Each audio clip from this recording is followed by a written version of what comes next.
J'ai deux génies des lieux ici avec moi sur le plateau. L'une s'appelle Ophélie Buisson, elle est responsable de communication, et l'autre c'est Élodie Bouvard d'Allongeville, responsable du développement de Bureau Libre. Ce sont les génies des lieux, c'est ça? C'est mignon comme nom d'entreprise. Qu'est-ce que c'est que Génie des lieux?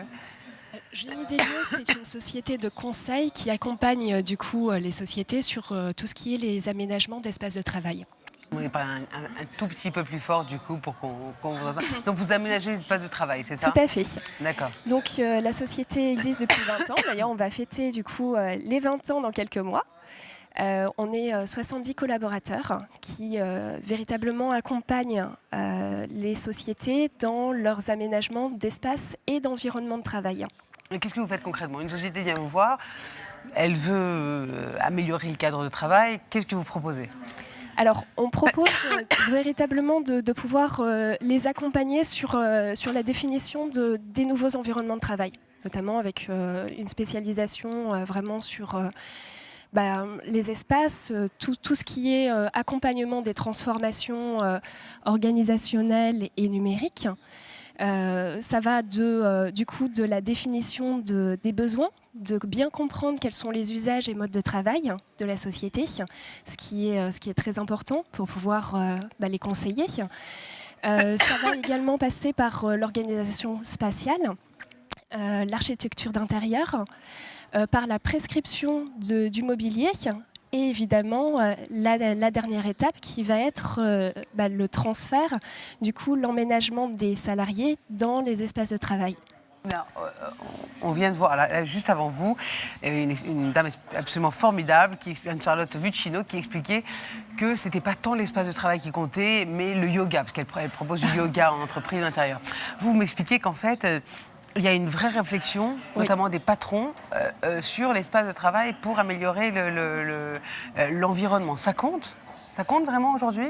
Oui, tout ce qui concerne du coup les usages, les nouveaux modes de travail sur lesquels on est, c'est primordial.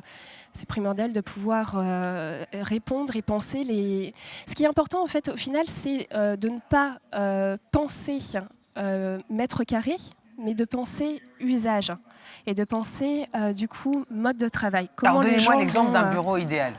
Alors un bureau idéal, ça va être forcément par rapport aux besoins d'une société. Si le bureau idéal existait, forcément, on l'aurait tous. Il n'y a pas de modèle en matière d'espace de travail. Bien évidemment, il faut, et c'est ce qu'on s'emploie à faire quand on accompagne nos clients, intégrer leur activité. Comment ils travaillent, quelle typologie de salariés, est-ce que ce sont des salariés qui sont nomades, des salariés qui sont sédentaires? On intègre également l'environnement dans lequel on se trouve. Les besoins en termes de services ne sont pas les mêmes selon qu'on soit dans un environnement très urbain ou quand on se met dans un environnement dans lequel il y a un peu moins de services, je ne sais pas, en termes de restauration, salle de sport. Les entreprises n'ont pas les mêmes besoins. Donc il y a pas, en ce sens-là, il n'y a pas d'environnement idéal. En tous les cas, il n'y a pas d'environnement prédéfini. Mais avec les patrons avec lesquels vous parlez, quelle est leur demande? Parce qu'il y a bien des demandes qui se ressemblent. Quand ils viennent vous voir, après vous adaptez bien entendu votre formule, j'ai l'impression. Mais qu'est-ce qu'ils veulent? Ils veulent que le salarié se sente mieux, ils veulent eux mieux se sentir, ils veulent améliorer leur productivité et trouver d'autres moyens. Qu'est-ce qui les taraude? Alors, on est effectivement sur des problématiques ou des thématiques de bien-être. Bien-être, qualité de l'environnement de travail. Et un salarié qui se sent bien, c'est aussi un salarié qui travaille bien. On est sur la problématique de bien. Non, mais c'est bien, c'est que les mentalités sont en train de changer. C'est des environnements qui soient performants, qui permettent aux salariés d'être performants. Effectivement, et de se sentir bien. Et alors là, bon, on a dit qu'il y avait l'espace, mais c'est aussi les couleurs, c'est le mobilier. Qu'est-ce qui change en plus? Alors oui, effectivement, il y a les questions architecturales. Avec ça, on a la culture d'entreprise. D'où vient l'entreprise, vers quoi elle veut aller, ce qu'elle veut dégager. Et puis, il y a les préconisations qu'on peut faire en matière de mobilier pour l'ergonomie, pour l'aménagement. Mais forcément, sans oublier l'idée principale qui est que ça soit des mobiliers qui soient adaptés aux besoins des salariés. D'accord. Mais alors l'idée c'est quoi? C'est justement que le salarié s'identifie à sa marque et qui du coup il soit plus performant parce que ça le responsabilise quelque part. C'est son propre. C'est ça l'idée derrière, non? Alors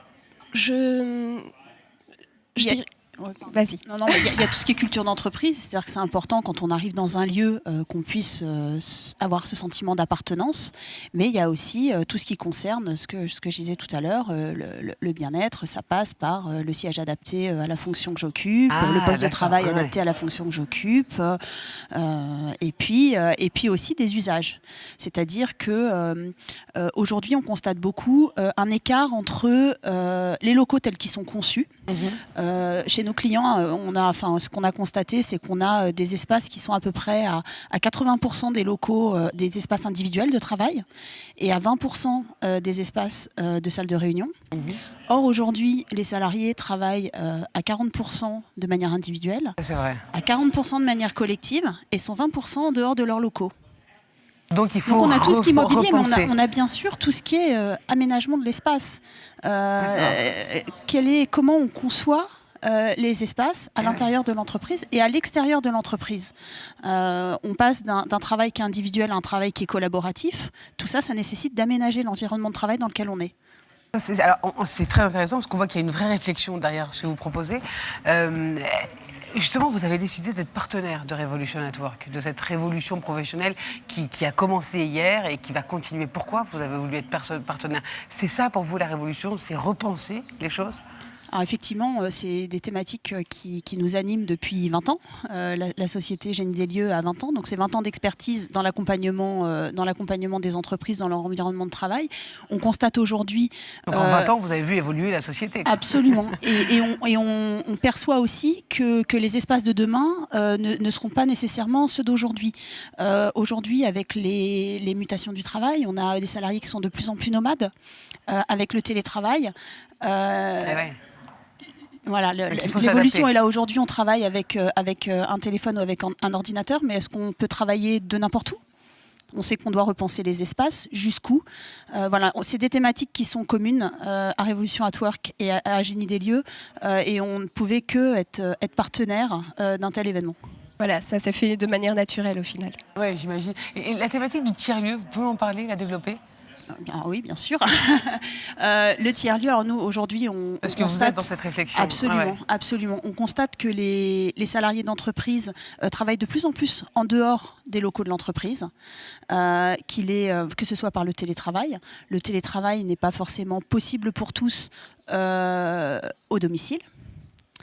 Et que donc, il est nécessaire d'avoir des espaces de travail qui se rapprochent du travail réel. Les salariés peuvent travailler à proximité de leur domicile, ils peuvent travailler chez leurs clients. Quand il y a la pollution, c'est pratique. Ouais, exactement. C'est le bonjour pour en parler. Ils peuvent travailler avec des sous-traitants, avec des différents partenaires.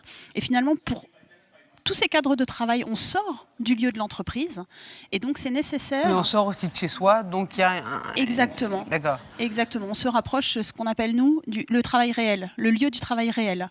Et c'est important de pouvoir accompagner les entreprises dans la définition des besoins de services qu'elles ont pour l'occupation de ces espaces.